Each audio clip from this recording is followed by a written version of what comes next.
the heat insulators and the nice red powder coating. Okay, we'll go ahead and install that. Also comes with new mounting hardware bolts.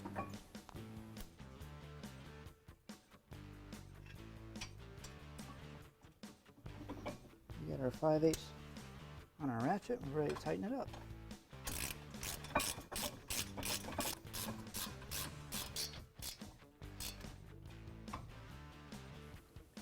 Okay, now we have the brake caliper bolted directly to the spindle. The next part is to slide the brake pads in, and we're going to do that using this brake pad tool, which will help hold the piston back in place so that we don't have to try to fiddle with that while we drop the pad in. You'll notice how Danny is actually slipping it right over. It's going over the caliper, and it's also holding the piston in on the inside.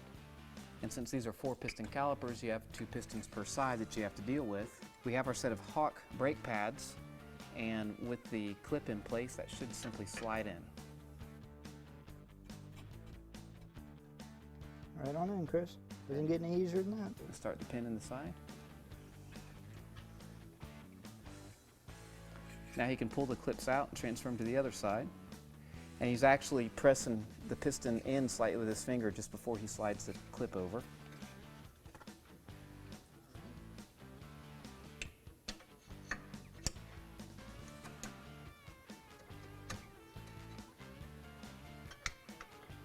And believe me, those clips just made this job go that quick versus using putty knives, screwdrivers, whatever else. Considering they're free, they're worth their weight in gold. Okay, now we'll go ahead and slide the stainless steel brake line into place. And this is the value of these swivel fittings. Now when I go to tighten my line on, it's not going to spin around like the stock line does, because we already have it tightened into our hard line.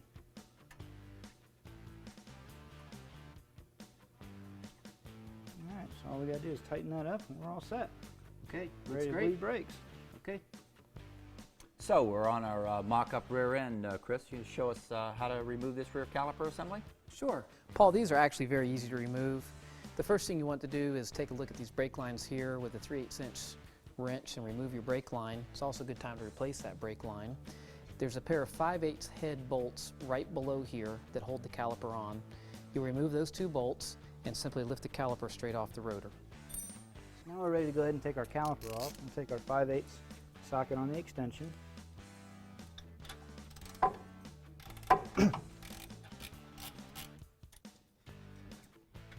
That's it, our caliper's off. Right on off. So these look to be in pretty good shape, so now we're going to put the sport rotor in place of that old rusty rotor that came off. Sure.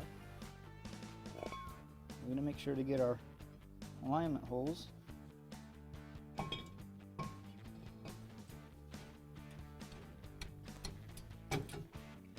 Okay, looks good. And then we'll be ready to reinstall our caliper. Okay. I've already got the clips in place for you All right. on one side. And just another tidbit, VBP also only carries the rear caliper bolt in black. So you can't get it confused with the front because our front bolts are gold. Okay, great point.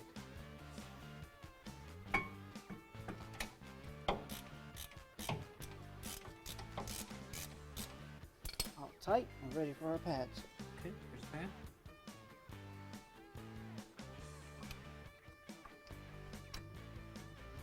Give it a little pop. Okay, now that we have the brake caliper installed and the brake pads in, we're going to move on to the brake lines. Now the brake line on this particular car was old, regular metal, corroding, coming apart. We're going to replace that with a new stainless steel line that also has stainless steel fittings on each end, and it has this spiral armor guarding on here for protection. That's going to be combined with replacing the rubber line, which is also worn out, old, and cracked on this car, with a new stainless steel line that has the swivel in for ease of installation. So Danny, let's see what's involved in changing these lines. Okay, Chris.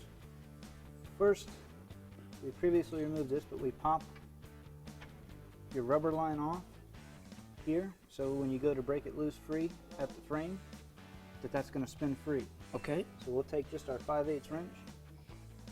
We'll pop this loose here real quick.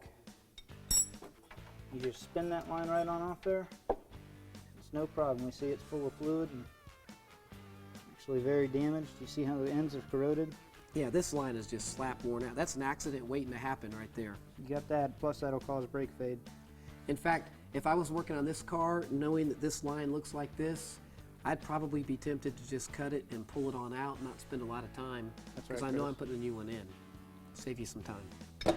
So now we're going to go ahead and install our stainless steel line, which will need our hard fitting first. It comes directly off the frame of the car and off the hard line from the car to the trailing arm. So we'll put this in first. And that's going to convert it to an AN fitting that will allow this stainless steel line to connect to the car. Alright, that one's in place. We'll go ahead and put our stainless steel line on.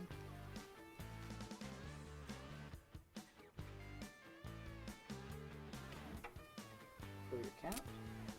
Okay, and it also comes with new clips, right? That's right. Pop that in place. Put our clip in.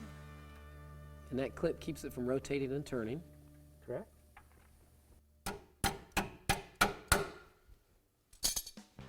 We're ready for our brand new stainless steel line.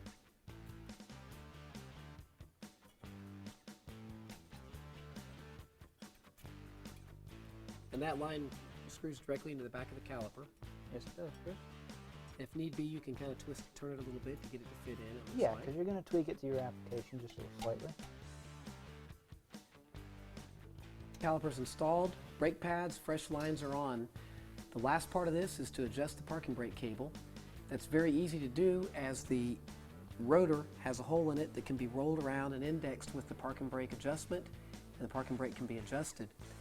One other tidbit of information to help you out: the rear rotors are the only ones that you'll find with this adjustment window in them. The front don't have it. So if you're assembling the vehicle and you notice this hole in the front rotor, that's a rear rotor. So that'll help you out. Danny, is there anything else we need to do?